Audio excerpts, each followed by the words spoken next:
Mon prénom, Luisa.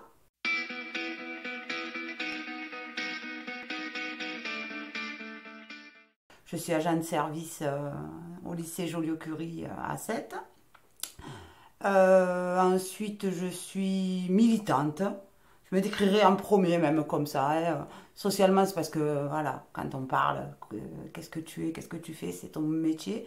Moi, je me décrirais plus par cet aspect en moi qui est et qui restera tout le temps. Je suis militante avant tout. Mes engagements, ils ont été au démarrage syndicaliste et humanitaire avec le Secours populaire. Et les deux sont vraiment étroitement liés. Quelqu'un que j'aime énormément avait coutume de dire le drapeau dans une main et le pain dans l'autre. Et voilà, ce qui moi me symbolise énormément. C'est vraiment ça. Le drapeau dans une main et le pain dans l'autre. C'est-à-dire qu'on se bat pour changer de société, mais pendant qu'on se bat pour changer de société, on n'oublie pas ceux qui restent au bord du chemin et qui n'ont pas les capacités de porter ce drapeau. Je suis femme de ménage, mais je suis hyper fière d'être femme de ménage. Est-ce qu'on est ce que l'on fait? Non, on n'est pas ce que l'on fait. On fait quelque chose, on a un travail, on fait quelque chose, on développe quelque chose, on fabrique quelque chose, mais on n'est pas ce quelque chose. Moi, je ne suis pas une serpillère. Je l'utilise. Et j'y vais avec plaisir, hein, travailler. Hein. J'y vais pas... bon, il y a des jours où je suis fatiguée, je ne vais pas avec plaisir, mais globalement, on va dire. Globalement, je vais travailler avec plaisir, hein, parce que je suis libre d'aller là-bas avec plaisir. Et être libre aujourd'hui, c'est valable pour un homme comme pour une femme. C'est être autonome. Alors, moi, ça passe par le travail, parce que financièrement, j'accorde une importance capitale à être autonome financièrement. Je ne peux pas concevoir de ne pas être autonome financièrement. Et je suis libre, moi, en fait. Je suis libre parce que j'ai ça. Et j'ai conscience d'avoir ça. Et j'ai conscience que grâce à ça, j'ai ma liberté. Et moi, je veux vivre apaisée. Je veux vivre sereine. Le maximum du temps. Et j'ai compris que pour pouvoir vivre apaisée ou sereine, il fallait obéir à ses valeurs, à ses convictions et à sa conscience. Je suis têtue, voire obstinée, voire tenace jusqu'au bout des ongles.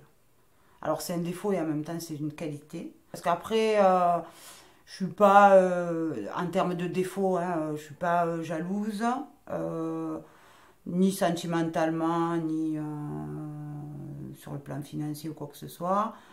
Je suis pas égoïste. Voilà, dans la série des défauts. Hein. Donc, ouais, têtu, obstiné, tenace, ça oui. Je suis passionnée. Alors, des fois, les gens confondent la colère avec la passion. Dès lors où je vais avoir un sujet qui me passionne, je vais être passionnée, donc je vais avoir le verbe, mais c'est pas de la colère. Quand je suis en colère, je suis silencieuse. Et donc là, ça craint, quoi. Quand je suis silencieuse, ça craint. Parce que ça veut dire que quand ça va sortir, ça va péter. Mais jamais avec le verbe haut et ça fait encore plus mal. Je sais que je peux, avec les mots, blesser. Donc je fais très très attention à ça. Il y a des fois dans la vie où il faut savoir s'arrêter. Et des fois, je ne sais pas m'arrêter. Maintenant, ça tend à se tempérer, heureusement. Mais voilà pourquoi je le mets en défaut. J'ai des fois du mal à prendre du recul.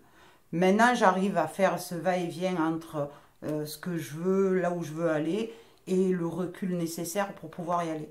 Et je sais le faire dans l'apaisement. Je ne le faisais pas dans l'apaisement avant, c'était vraiment... Voilà pourquoi c'était un défaut.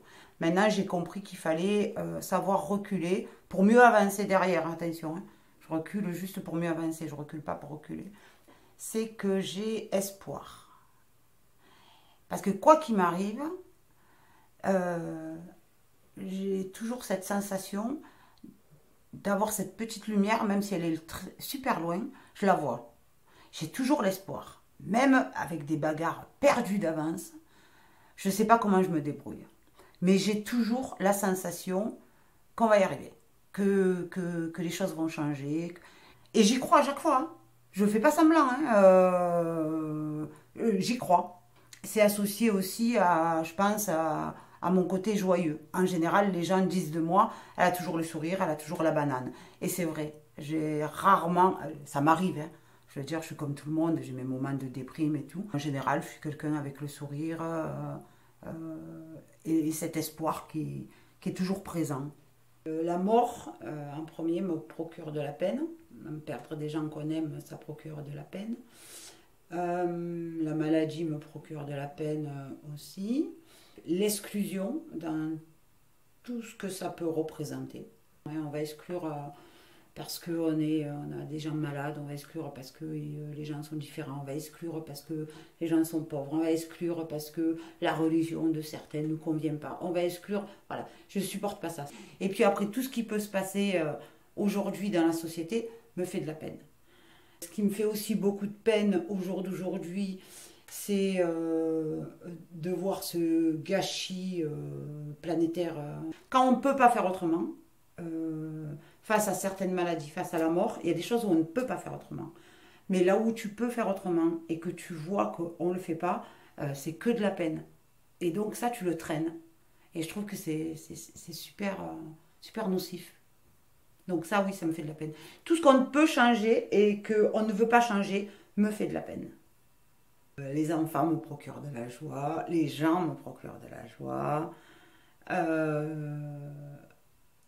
Tous les moments conviviaux qu'on peut passer.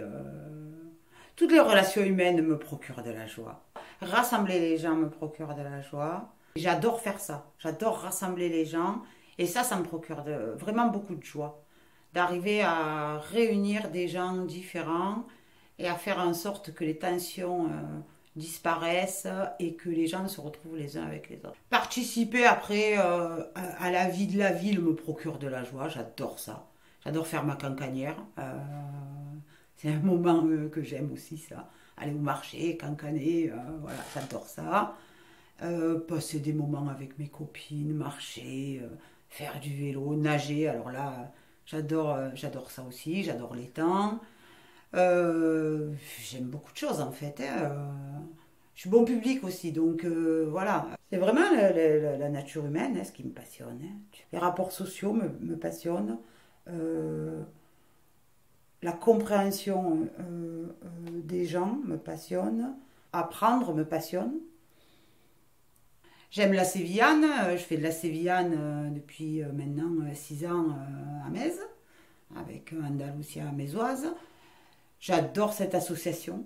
Il y a une ambiance familiale exceptionnelle. Il y a une chaleur humaine autour de cette association et des gens qui la composent.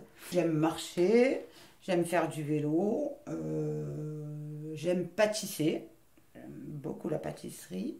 C'est récent, hein, ça date de très peu, parce que j'avais jamais fait de la pâtisserie, hein. Il aura fallu que je sois à Metz pour me mettre à la pâtisserie et adorer faire de la pâtisserie. Le fait d'apprendre des autres, hein, je me suis dit, ben oui, je peux très bien me mettre à la pâtisserie. Bon, j'ai fait des horreurs, mais voilà. Et en fait, c'est là où tu te rends compte que tu apprends vraiment des gens que tu côtoies. Si tu sais écouter, si tu sais prendre, tu vas apprendre en permanence et grâce à eux, tu vas développer d'autres choses. Et c'est ça qui me passionne dans ma relation humaine. Ma force de travail, parce que quand même, alors ça rejoint la ténacité. Quand je prends un dossier ou quoi que ce soit, je m'en occupe de bout à bout. Si les choses ne sont pas traitées, je ne suis même pas en capacité après de me reposer chez moi. Il faut que ce soit traité, ou à minima que j'ai la solution, le chemin, que je sache comment dépatouiller le truc. Une fois que je sais, c'est bon, je peux me poser, me reposer. Sinon, je ne suis pas sereine. Je vais continuellement avoir le schéma dans ma tête en me disant, il faut que je fasse ça, ça, ça. Voilà. Je fais partie de ceux qui arrivent à traiter mes problèmes, même au présent, avec l'autodérision. Et alors, je suis... Et vraiment, j'ai aucun souci à faire ça. Et plus il m'arrive des trucs... et plus je pars mais un délire mais total. Et ça m'aide. Et je trouve ça génial. Et j'y suis toujours arrivée. Dans les pires moments de ma vie, j'y suis toujours arrivée. Ça, je pense que c'est une grande force. Parce que quand tu arrives à faire ça, tu arrives à dédramatiser plus rapidement que d'autres qui vont pas y arriver à faire ça. Et après, j'arrive à ne pas être dans le déni, à affronter les choses de manière à les régler. Physiquement, je touche du bois, mais j'ai une santé euh, assez bonne, même très bonne, tu vois.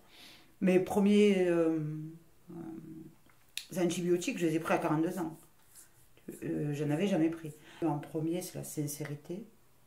L'amitié, la fraternité, la camaraderie, la solidarité, tout, tout, tout ce qui fait que le collectif représente une chose importante. Et la solidarité en fait partie, mais pas la charité. Tu vois, je fais vraiment la différence entre les deux.